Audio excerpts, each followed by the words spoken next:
Okey. Okey, bismillah. Okey, buat live. Live TikTok ni. Bismillahirrahmanirrahim.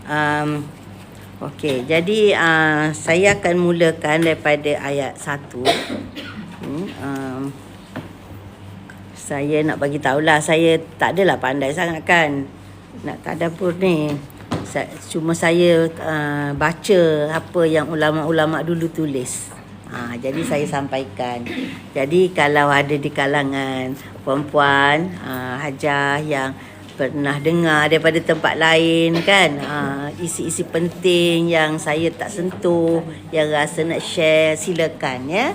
Jadi bukanlah yang saya sampaikan ini yang dah terbaik segala-galanya.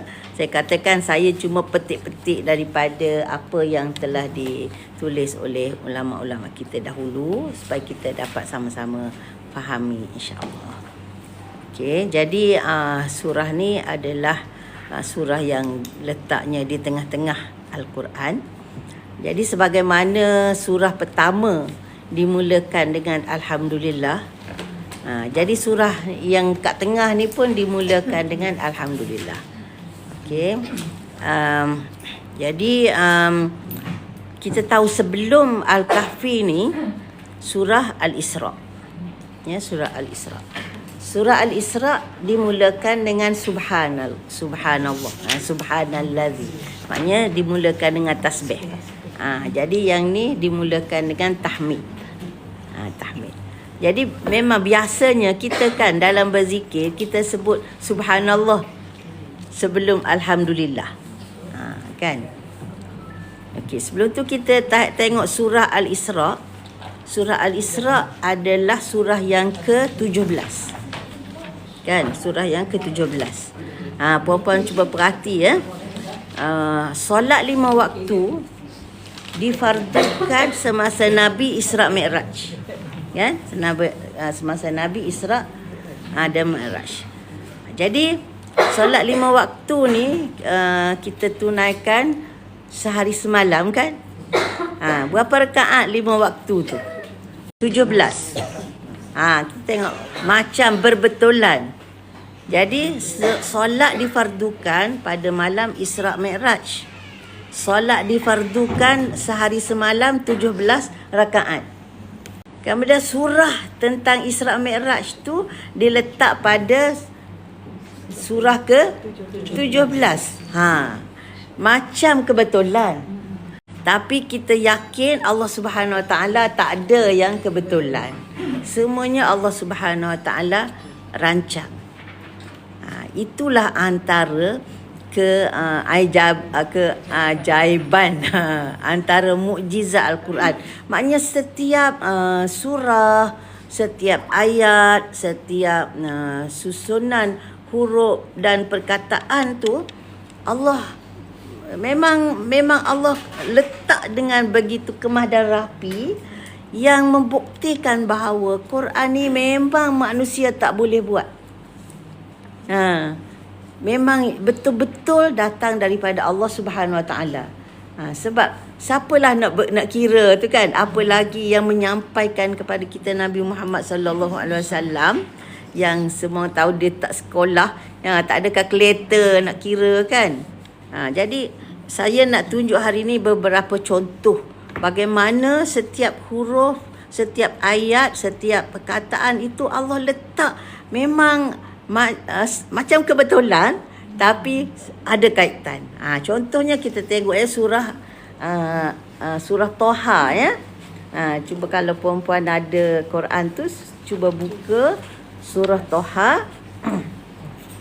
Ya, surah Toha ayat yang ke surah Toha dalam muka surat apa ni? 320. Tengok muka surat 320. Ya. Surah Toha tengok muka surat 320.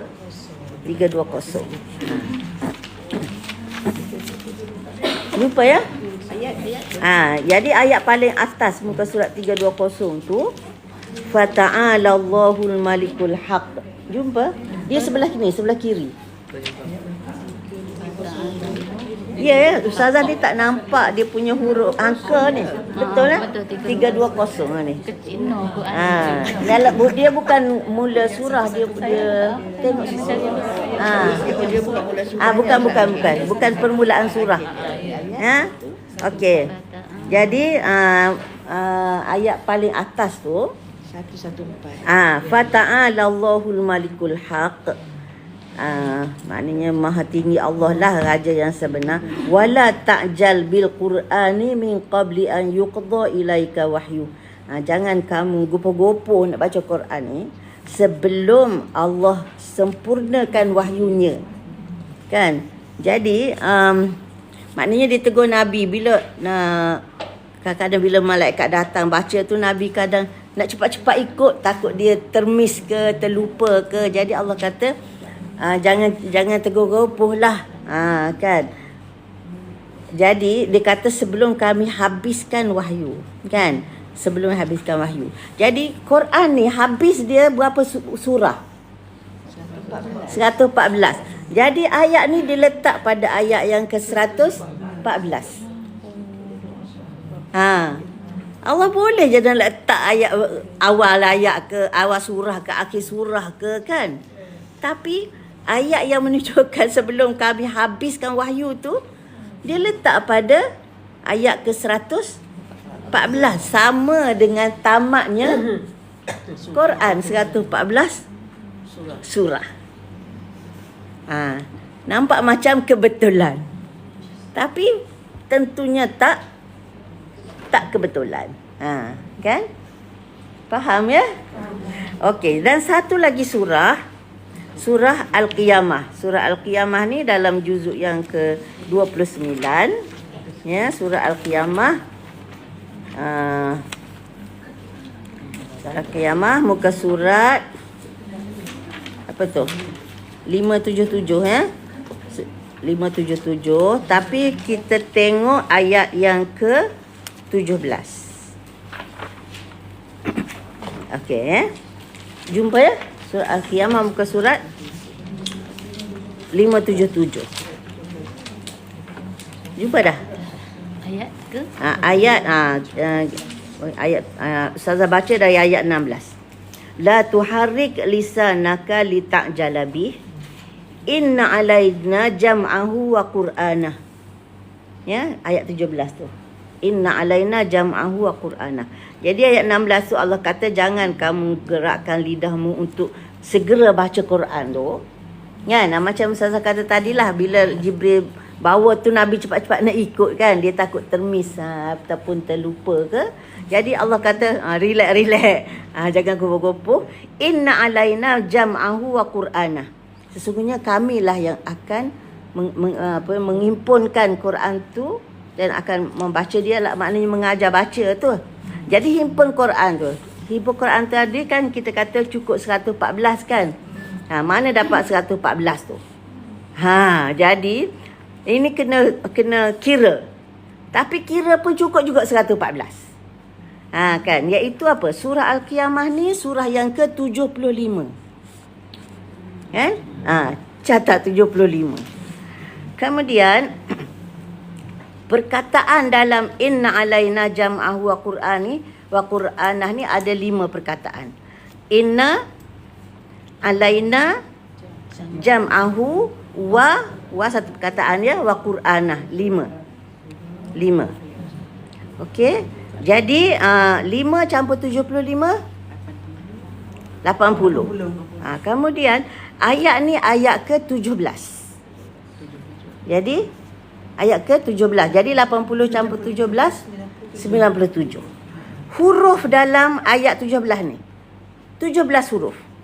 Dia bilang alif 1, nun, ain, lam, ya, nun, alif, semua ni sampai wa qur'anah ni 17 huruf. Jadi 97 campur 17 114.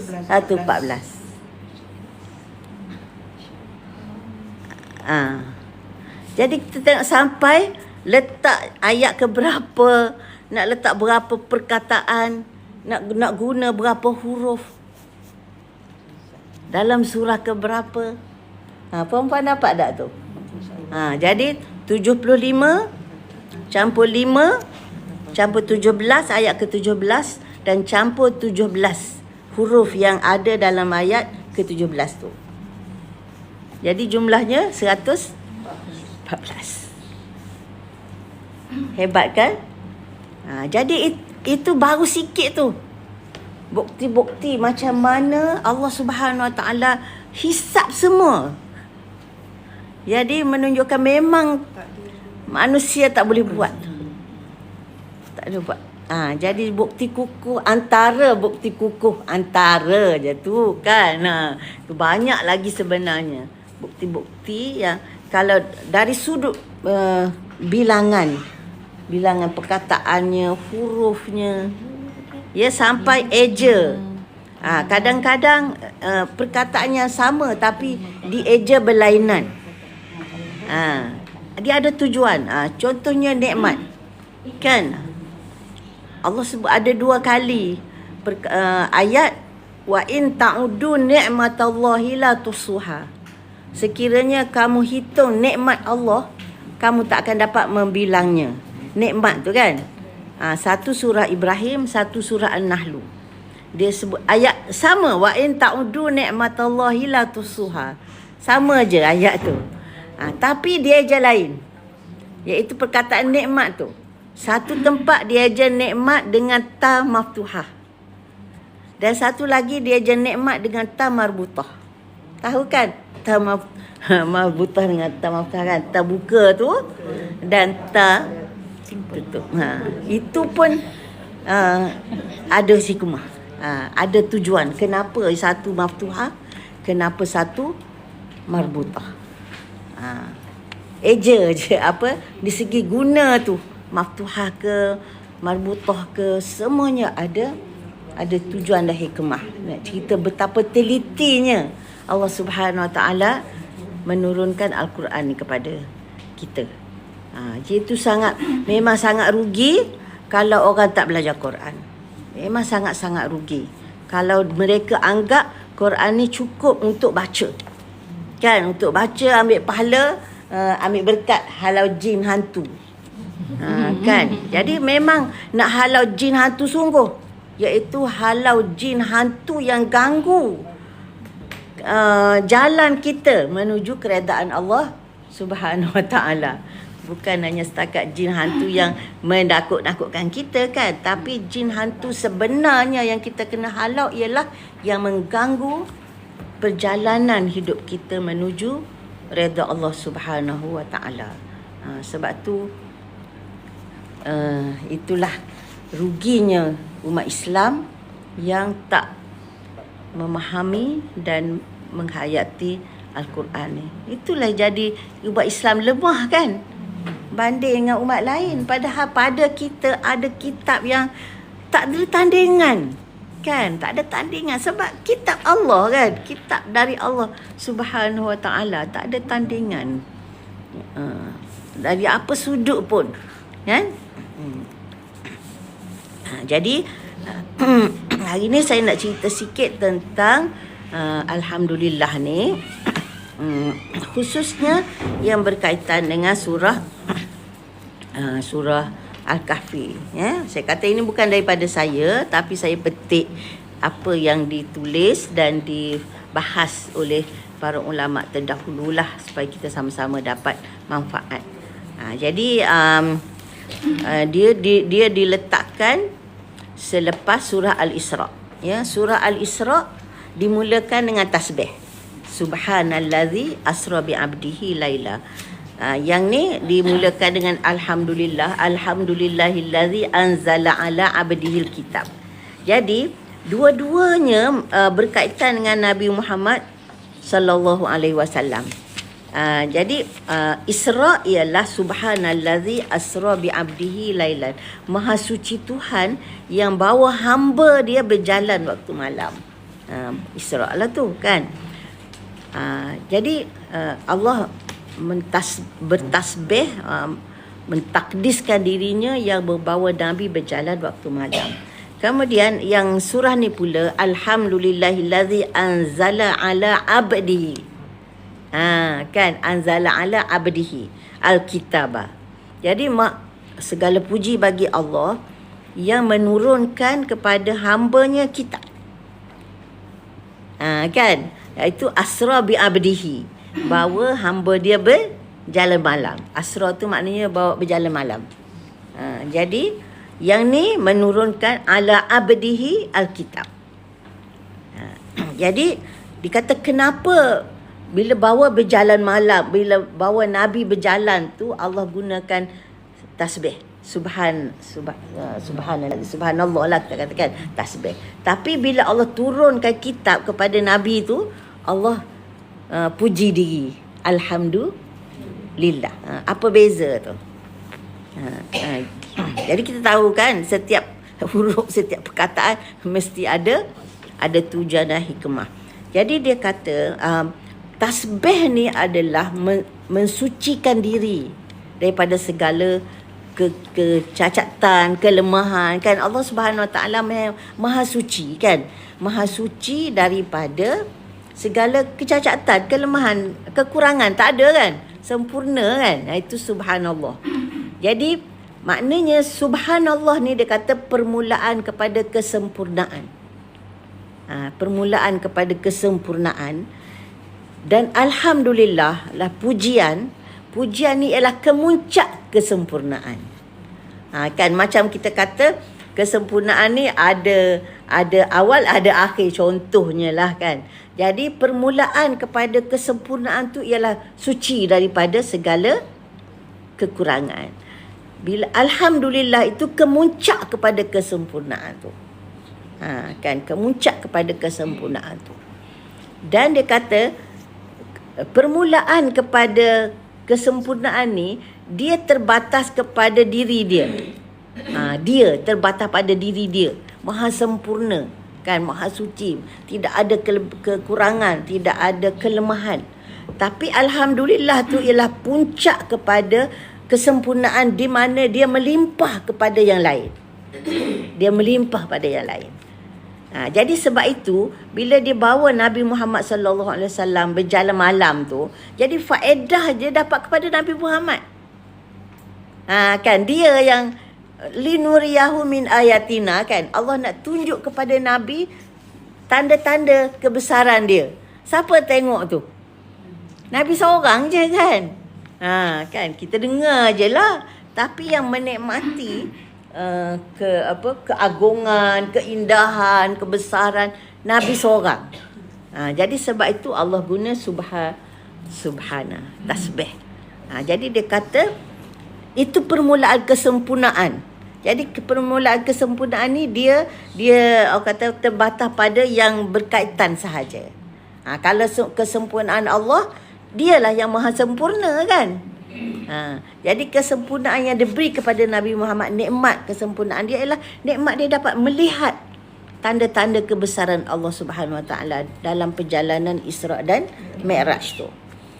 Tapi bila Allah turunkan Alkitab, yang terbatas tadi maknanya terbatas hanya pada Rasulullah, kerana dia saja yang dapat. Ya, betul. Tu. Kan bila turunkan Alkitab, maknanya Nabi dapat kitab, Nabi sebar. Kan, kitab ini untuk ummah. Untuk ummah. Jadi sebab tu dia guna alhamdulillah. Jadi sebab apa? Sebab lepas tu Allah ceritakan tujuan dia turun kitab tu. Kan, tujuan dia turun kitab tu ayat yang kedua tu. Kan, nanti dia cerita sebab apa. Jadi dia kata manusia dia hanya akan dapat limpahan kesempurnaan tu apabila dia dapat kitab dan dia memahami kitab dan dia menurut kitab ni. Jadi dia tak dapatlah sempurna tu, kan. Tasbih tu tak dapatlah dia, kan. Tapi dia dapat limpahan apabila kitab ini diturunkan kepada Nabi dan Nabi sampaikan. Jadi seolah-olah Allah nak bagi tahu manusia yang hamba yang baik tu ialah apabila dia menerima limpahan kurniaan Allah Subhanahu Wa Taala yang dikurniakan kepada hambanya Nabi Muhammad sallallahu alaihi wasallam. Jadi dia kata manusia hanya akan diangkat darjatnya apabila dia dia belajar apa yang Nabi sampaikan. Okey, itu lebih kuranglah gambaran dia beza antara tasbih dengan tahmid. Jadi maknanya bila kita bertasbih, maknanya kita membesarkan Allah Subhanahu Wa Taala dari segi kita nafikan segala kelemahan dan kekurangan daripada Allah. Kan? Jadi apabila kita tahmid, memuji Allah atas anugerah dan kurniaannya kepada makhluk dia. Itulah lebih kurang. Okey? Boleh faham ke? Kalau tak faham boleh tanya. Susah sangat ke nak faham? Berbelit-belit ke? Boleh ya? Kalau tak faham tanya ya. Kalau rasa apa pula ustazah cerita ni, pusing-pusing ni. Okey, tak apa ya? Boleh ya? Okey, insya-Allah. Okey, jadi kemudian dia alhamdulillah Allah Subhanahu Wa Taala memuji dengan sebab dia telah menurunkan kitab untuk hamba dia. Siapa dia hamba dia? Nabi Muhammad sallallahu alaihi wasallam. Jadi ini pun satu perkara yang sangat menarik di mana hamba yang mendapat anugerah daripada Allah Subhanahu Wa Taala, Nabi Muhammad, ketika dia menerima anugerah Allah macam Isra Mi'raj kan, satu anugerah besar yang tak ada orang dapat kan. Dan begitu juga apabila dia menerima kitab daripada Allah, satu anugerah hebat juga kan. Tak ada tanding Quran ni dengan kitab-kitab terdahulu pun kan. Jadi seorang hamba ketika dia menerima anugerah daripada Allah Subhanahu Wa Taala, Allah tetap memanggil dia hamba. Tetap manggil dia hamba. Subhanallazi asra bi abdihi. Nak cerita manusia ni naik tinggi mana pun dia hamba. Kan Nabi yang dah dibawa naik sampai ke langit tu, dia tetap hamba. Tak langkah. Jadi itu makam tertinggi manusia adalah dia hamba kepada Allah Subhanahu Wa Taala. Jadi sebab itu orang yang tak nak sembah Allah, tak ngaku dia hamba, itulah dia sehina-hina manusia. Kan? Sehina-hina manusia yang enggan beribadah pada Allah, yang tak nak ngaku dia ni hamba. Nak besar diri, tak nak tunduk. Kan? Jadi ketika Allah angkat Nabi setinggi-tingginya yang yang boleh sampai di kalangan manusia, dia adalah hamba kan. Begitu juga ketika dia menerima kitab yang agung ni, mukjizat besar yang tak pernah diberi kepada nabi-nabi lain sebelumnya, dia tetap hamba. Ala abdihi, dia tak kata ala rasulihi ke, ala nabiyihi ke, ala Muhammad ke, ala khalili kan Nabi Ibrahim tu kan Khalilullah kan. Tak kata kepada kekasihnya ke, tak ada. Kepada hambanya. Jadi itulah darjat paling tinggi kedudukan manusia. Jadi kalau Nabi pun tak boleh langkah darjat hamba, apalah kita ni. Kan. Kita pun paling tinggi lah. Kita kena yakin, kita kena tetap duduk kedudukan kita sebagai hamba Allah Subhanahu Wa Taala. Jadi siapa yang enggan menjadi hamba Allah, enggan tunduk dan patuh pada Allah Subhanahu Wa Taala, maka dia adalah sehina-hina makhluk. Jadi sebagai hamba, dengar dan taat je lah kan. Baca Quran tu, tengoklah Allah nak suruh apa, ikut je lah. Kan, ikut je lah Allah nak suruh apa. Gitu. Okey. Jadi kemudian dia bawa bila diturunkan kitab kepada hamba, dia ceritakan dua sifat Quran dalam ayat ni, ya, dua sifat. Dua sifat Quran, iaitu dia sifat Quran pertama, walam yaj'al lahu iwaja. Walam yaj'al lahu iwaja. Jadi walam yaj'al lahu iwaja ni sifat kepada kitab. Ya, Allah turunkan kitab dan sifat kitab ni tidak bengkok. Walam yaj'al lahu iwaja. Ini sifat pertama. Sifat yang kedua qayyimah. Itu sifat kedua. Qayyimah dalam ayat yang kedua. Jadi dua sifat yang Allah sebut dalam surah ni, iaitu pertama walam yaj'al lahu iwaja, dia tidak ada iwaj, tidak ada penyelewengan, tak ada bengkak-bengkok. Dan yang kedua dia qayyimah. Jadi apa makna? Jadi walam yaj'al lahu iwaja dengan qayyimah ni dia lebih kurang sama ertinya dalam surah Al-Baqarah ayat 2 tu. Zalikal kitabu la raiba fi. La raiba fi. Maknanya itu macam lam yaj'al lahu iwaja tu. Maknanya tiada keraguan tentang kebenaran Quran ni. Dia tak ada bengkak-bengkok. Lurus, betul semua. Tu kan. Jadi hudal lil muttaqin, sebagai petunjuk kepada orang bertakwa tu macam qayyimah. Jadi maknanya dia qayyimah ni maknanya dia meluruskan orang lain. Jadi maknanya dia punya makna lam yaj'al lahu iwaja dengan qayyimah ni sama erti dengan la raiba fihi hudal lil muttaqin. Jadi maknanya lam yaj'al lahu iwaja. Jadi maknanya Allah menafikan dalam Quran ni ada ayat-ayat yang bercanggah, yang bercelaru, yang menyeleweng, yang salah, yang tak betul, tak ada. Maknanya iwaja kalau kita nak buat bahasa mudahnya, maknanya dia tak ada bengkak-bengkok. Iwaj ni dia macam orang kata apa, sengit-sengit ke, bengkak-bengkok ke, itu tak ada.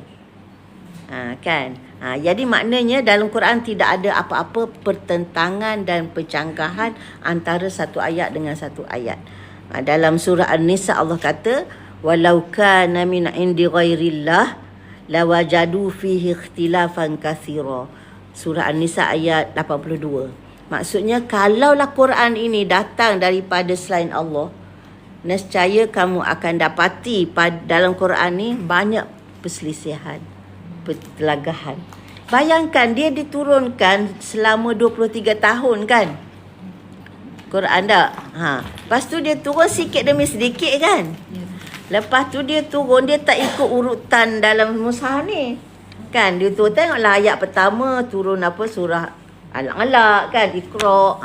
Surah Al-Baqarah ni turun masa lepas hijrah dah. Kan. Jadi bayangkan selama 23 tahun tu duduk turun. Kalau setahun ni turun satu ayat daripada surah ni, berapa tahun lagi turun ayat lain? Boleh je masuk kan. Tak ada pencanggahan, tak ada cacat cela. Itu maknanya lam yaj'al lahu iwaja. Maknanya tak ada kelemahan, tak ada kekurangan, tak ada pencanggahan, tak ada perselisihan antara ayat demi ayat. Ya. Jadi sebab tu kita tengok susunan surah ni, walaupun tak ikut urutan turun, tapi dia smooth je kan. Cerita lepas ni gitu.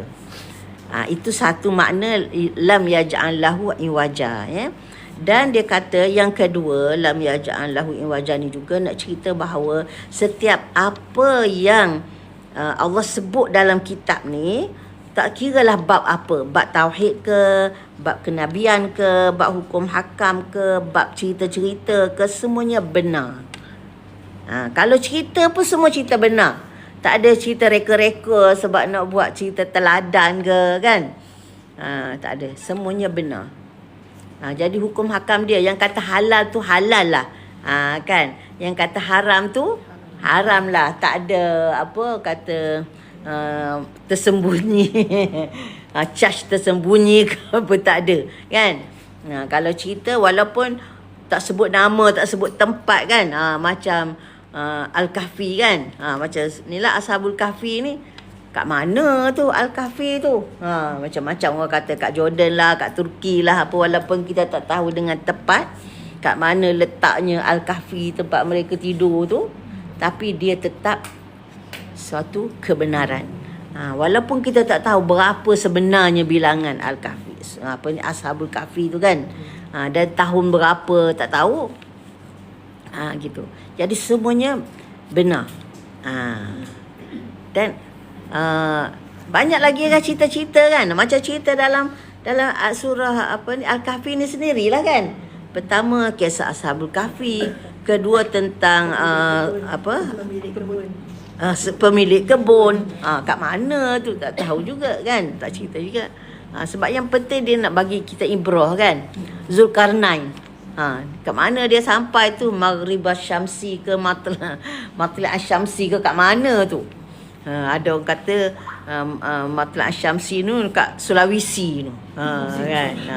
Ada orang kata kan, tak tahu, boleh kata belaka kan. Tapi yang pentingnya dia memang sampai ke hujung timur dan hujung barat.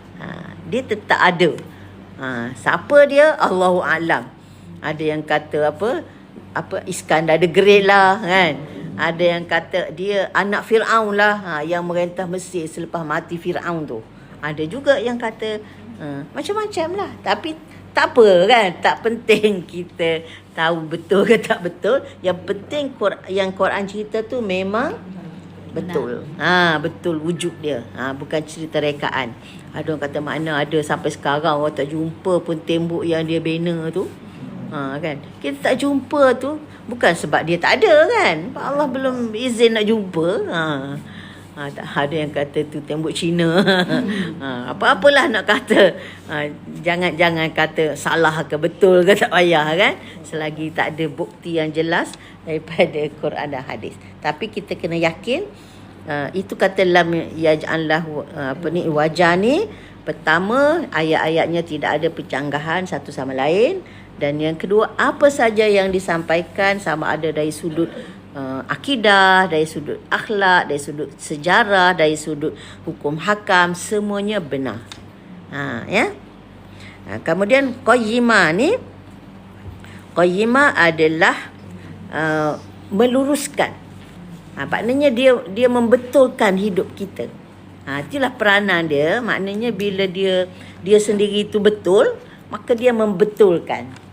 Macam dia kata memberi hidayah kepada makhluk, seperti dia buat dia buat bandingan yang seperti mak ayah dengan anak.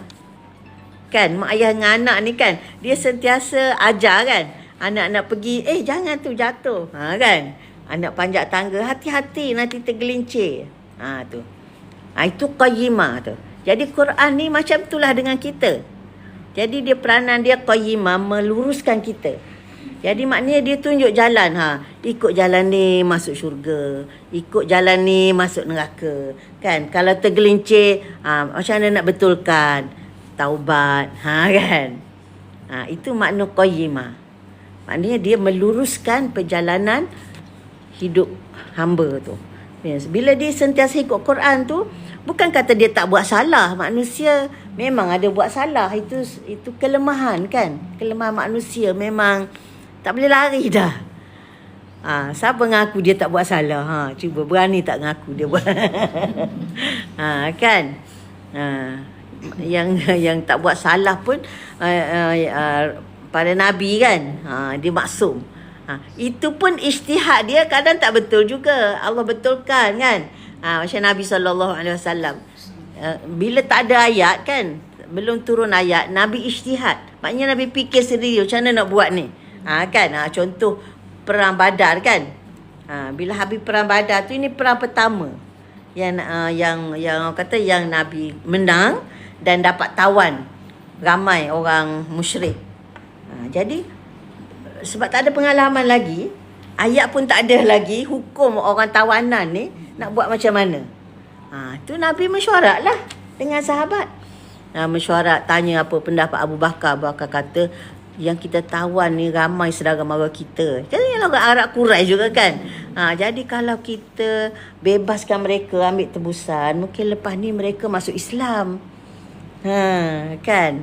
Masuk Islam, ajak orang lain masuk Islam. Jadi kata apa? Tanya pendapat Umar pula. Umar kata mereka ni memang kepala keras kepala semua. Kalau kita lepaskan mereka, lepas ni mereka akan serang kita balik, kita bunuh je. Kan? Jadi tu ada dua pendapat yang berbeza kan. Abu Bakar kata kita ambil tebusan, bebaskan dia, harap lepas ni dia masuk Islam.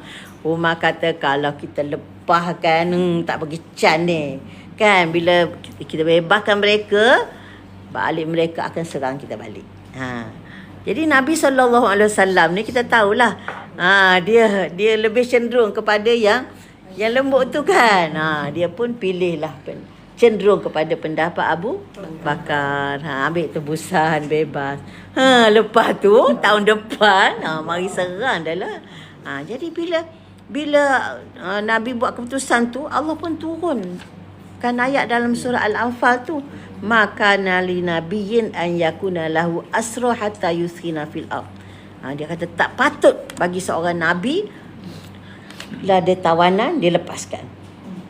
Jadi tu ayat tu, bila tu dia kata laula kitabun minallahi sabaqa lamassakum fima akhadtum fihi azabun azim. Kalaulah tidak kerana ada ketetapan yang dah jelas, yang dah tertulis, kamu akan diseksa dengan seksa berat dengan apa yang kamu ambil tu. Ancaman berat tu. Kan? Sebab ambil tebusan tu, Nabi sepatutnya kena diseksa tu. Gitulah lebih kurangnya. Nabi nangis lah. Kan? Nangis. Nak cerita. Dia bukanlah buat salah kan. Tapi yang kata silap dan perkiraan. Tapi bukan berdosa pun kan. Sebab belum ada wahyu. Tu nak menunjukkan Nabi semua hukum hakam berdasarkan kepada wahyu. Jadi selagi tak ada wahyu, Nabi cubalah ijtihad sendiri. Kan? Tapi kalau betul, Allah perakuilah ijtihad tu. Kalau salah, Allah betulkan. Gitu. Itu Nabi kan. Macam abasa wa tawalla kan. Mari orang buta tu kan, anja'ahul a'ma. Masa tu Nabi tengah sibuk duk layan orang nak dakwah kan. Dia tiba-tiba mari kacau. Takkan sepatutnya dia tu patut ditegur kan. Apa duk kacau Nabi kan. Kamu terus masuk Islam, nak belajar pun sabar-sabarlah kan. Biarlah Nabi tu hadap mad'un dia tu dulu. Yang mari duk ganggu tu kenapa? Kan. Patutnya dia. Tak betul. Tapi tiba-tiba Nabi pula yang ditegur. Kalau dia masam, orang tu tak nampak pun dia masam. Pada buta kan. Tapi itu ada sebab.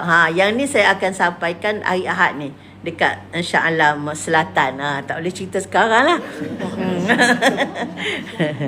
surah Abasa ada. Dekat Haikom. Haikom. Jauh. Tadi saya ijtihad tadi. Dalam hukum hakam kan, kalau ijtihad tu, berijtihad tu dah dapat pahala dah, walaupun ianya salah. Betul? Betul. Daripada tidak membuat sebarang ijtihad untuk sesuatu kejadian tu. Jadi kalau ijtihad tu Allah setuju, dan lagi bertambah ganjaran tu kan. Tahu dia punya tahap daripada tidak membuat keputusan, membuat keputusan.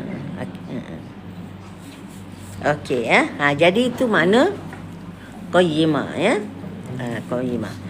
Kemudian jadi Allah turunkan Alkitab. Alkitab ni ada dua sifat dua sifat, iaitu lam yaj'al lahu iwaja, dia tak iwaj, dan yang kedua dia qayyimah. Qayyimah Kemudian Allah ceritakan pula tujuan dia diturunkan. Tujuan dia diturunkan iaitu tujuan dia liyunzira ba'san syadidan min ladunhu wa yubashshiral mu'minina allazina ya'maluna sholihati anna lahum ajran hasana. Ini yang kita kata ada nazir dan bashir. Nazira wa bashira, iaitu untuk memberi inzar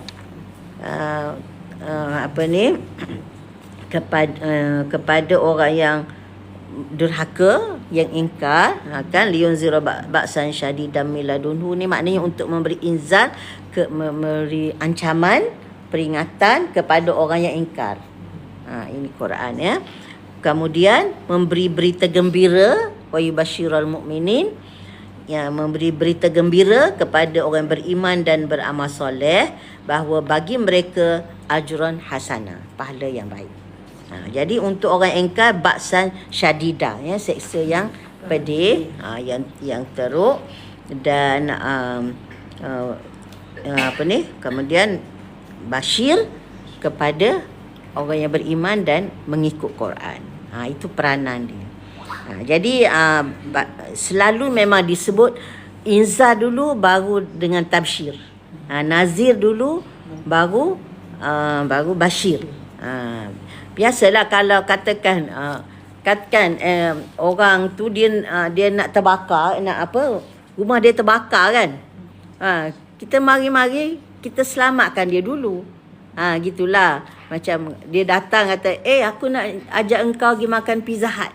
Kan, orang tu tengah duk mengalami orang kata apa, bahaya. Dia, aku nak ajak engkau pergi makan Pizza Hut ni, jom. Itu tabsyir. Kan, nak jamu kalau pergi makan Pizza Hut. Orang tengah nak terbakar. Jadi maknanya sepatutnya selamatkan dia dulu. Kan, biar keluar dulu daripada bahaya kebakaran tu. Dah selamat, barulah kata, jom kita pergi makan pizza. Itulah bandingannya. Sebab tu didahulukan nazir berbanding basyir. Kan? Faham ya? Jadi maknanya Quran tujuan dia ialah untuk memberi peringatan kepada orang-orang yang kalau engkar, kamu akan dapat apa? Ni nerakanya, ni seksanya, dia apa-apa semua tu. Tu dia panggil nazir. Nazir ataupun inzar. Inzar. Kemudian dia basyir, memberi khabar gembira kepada orang beriman dan beramal soleh. Tak cukup iman saja kan, beriman dan beramal soleh, anna lahum ajran hasanah makithina fihi abada, mereka kekal dalamnya. Dan dia sambung lagi, wa yunzirul ladzina qalu ittakhazallahu walada. Jadi wa yunzirul ladzina qalu ittakhazallahu walada ni dia sambung kepada liyunzira ba'san syadida ni. Maknanya memberi ancaman seksa kepada orang yang derhaka kepada Allah. Orang yang ingkar, orang yang kafir, orang yang sombong dan seterusnya lah. Kan? Liyunzira ba'san syadida ni. Dan termasuklah yang mengatakan Allah tu ada anak. Wa yunzirul ladzina qalu ittakhazallahu walada, dan memberi inzar juga kepada orang yang berkata Allah tu ada anak. Jadi orang yang berkata Allah tu ada anak, dia dah termasuk dalam inzar yang pertama ni, liyunzira ba'san syadida ni. Nampak tak? Jadi yang liyunzira ba'san syadida ni untuk memberi ancaman, peringatan kepada orang yang ingkar kepada Allah Subhanahu Wa Taala secara umum. Dia termasuklah orang yang mendakwa Allah tu ada anak. Tapi kenapa pula dia sebut secara khusus memberi peringatan kepada orang yang berkata Allah tu ada anak? Jadi ini ini pun satu cara Quran bila disebut secara umum, kemudian dia nak beri penekanan kepada golongan tertentu, dia akan sebut. Walaupun yang ni dah termasuk dalam ni dah. Walaupun orang yang mendakwa Tuhan ada anak ni dah termasuk dalam liyunzira ba'san syadida kat sini dah. Dah termasuk.